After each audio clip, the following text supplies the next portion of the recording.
sembahlah Allah itu. Hadza utawi iki iku fa'budu iku siratum mustaqim. Ternyata Allah itu nama. Maksud ayat itu fa'budu, kita harus bertemu yang memiliki nama Allah. Otomatis kita akan bisa bertemu yang memiliki nama Allah. Fattabi'uni kata Rasulullah, Ali Imran ayat 31, fattabi'uni, ikuti aku kata Rasulullah. Ngikuti Rasulullah sampai pada makrifat beliau pada Allah. Bapak Ibu, kalau saya sudah membuka materi ini sampai subuh pun tidak akan pernah habis. Tapi saya hanya memberikan yang penting-penting saja. Terus syaratnya bagaimana kita bisa sampai kenal Allah, sampai yang memiliki nama Allah. Udkhulu fis-silmi kafah. Bagaimana Islam yang pada diri saya itu sempurna sampai makrifat. Pertama, mohon dicatat, kita harus mengikuti Kanjeng Nabi. Kita mengikuti beliau, jangan berhenti di syariah. Laksanakan sampai makrifat Bapak Ibu. Syariah itu adalah sistem, aturan, hukum. Supaya kita bertorikoh itu benar. Torikoh itu apa? Jalan. Saya laksanakan. Syariat itu adalah tumpaan mobil, sepeda. Anda dari rumah sampai di sini, bisa sampai di sini, tidak lepas pertama proses dari sepeda. Torikohnya sepeda apa? Jalannya ini darat. Hakikat tujuan Anda apa? Taklim muta'alim. Di sini kita silaturahim. Di tempat ini, ketika saat Anda sudah sampai di sini, inilah nyatanya hakikat disebut makrifat. Makrifat itu bertemu apa tujuannya. Sekarang kita pada Allah, apa syariat kita? Ikuti Rasulullah. Di situ ada hukum dua, larangan dan perintah. Mana larangan harus kita tinggalkan, mana perintah harus kita jalankan. Sering didengungkan di dalam mimbar-mimbar khutbah Jum'ah tentang takwa. Ittaqullaha haqqa tuqatih wa la tamutunna illa wa antum muslimun. Takwa, meninggalkan larangan, menjalankan perintah. Itu fisik jasmani. Apa itu hakikat tujuan? Thariqah sampean apa? Terserah.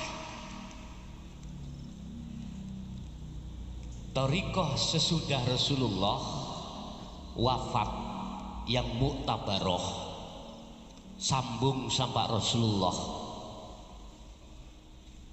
Sanatnya jelas, mutasil, kesanatannya, keilmuannya, apapun itu bentuk thariqah. Sebab thariqah itu jalan untuk suluk menuju usul datang Allah. Pertanyaannya, thariqah aslinya selain yang mutabaroh miturut Kanjeng Nabi itu apa? Bapak Ibu, nama sebuah aktivitas bagi beliau Kanjeng Rasul, beliau jadikan sebagai media jalan untuk bertemu Allah. Sholat, nama sholat itu thariqah. Puasa itu juga thariqah. Nama ada ya. Aktivitas apapun itu boleh dikatakan sebagai thariqah, tapi saya tidak berbicara thariqah yang mutabaroh itu loh, bukan ya. Semua nama itu media yang diberikan Allah terhadap kita, tergantung kita memanfaatkan media fasilitas itu untuk bertemu Allah di situ atau tidak. Contoh, ketika kita makan, apa bisa kita makan tanpa di situ ada Allah? Tidak bisa.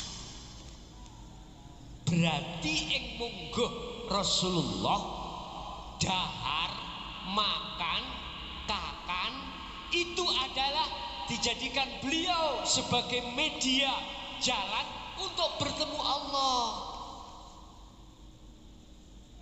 Ruhaniah beliau karena sudah sampai pada makom puncak yaitu makom maksum, satu detik pun tidak akan pernah lalai dari Allah Subhanahu wa ta'ala.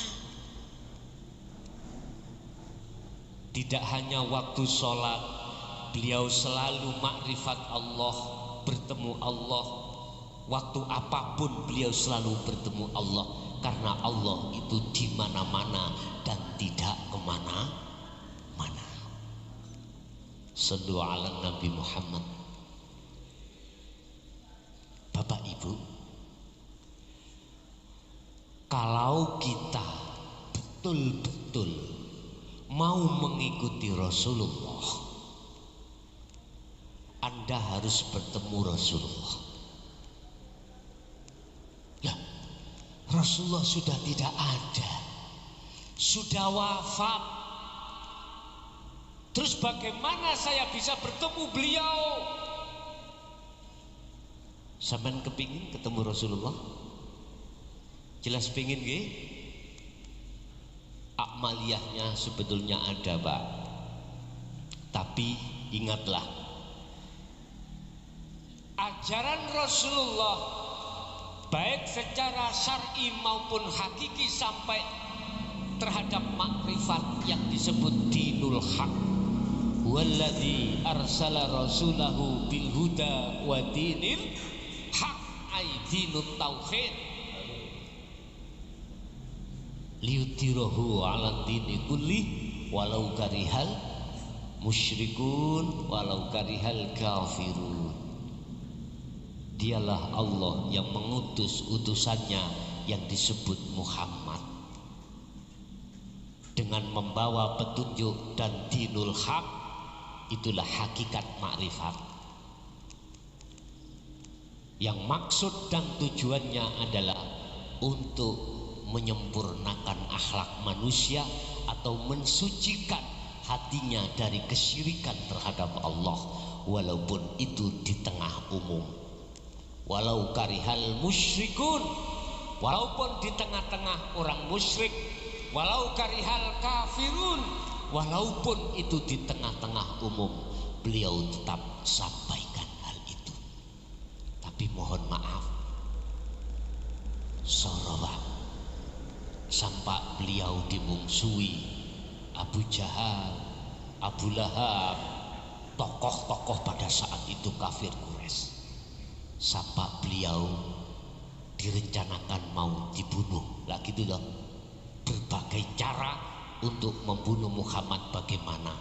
Bahkan pernah Abu Jahal memberikan hadiah, akhirnya Surakoh itu yang angkat tangan sanggup untuk membunuh, tapi nyatanya Allah menyelamatkannya. Akhirnya Surakoh justru menjadi pengikut Rasulullah. Rasulullah itu gak benci, Pak, terhadap orang-orang kafir Quraisy, gak benci. Bahkan di dalam hadis pun Rasulullah katakan kafir zimmi itu statusnya secara zahir di tengah-tengah umat Islam itu sama hukumnya, kecuali kafir harbi loh ya. Kafir zimmi, siapa yang menyentuh kafir zimmi sama halnya menyentuh diri saya, itu kata Rasulullah. Kafir zimmi itu adalah kafir yang patuh dengan undang-undang umat Islam. Dia hidup di tengah umat Islam.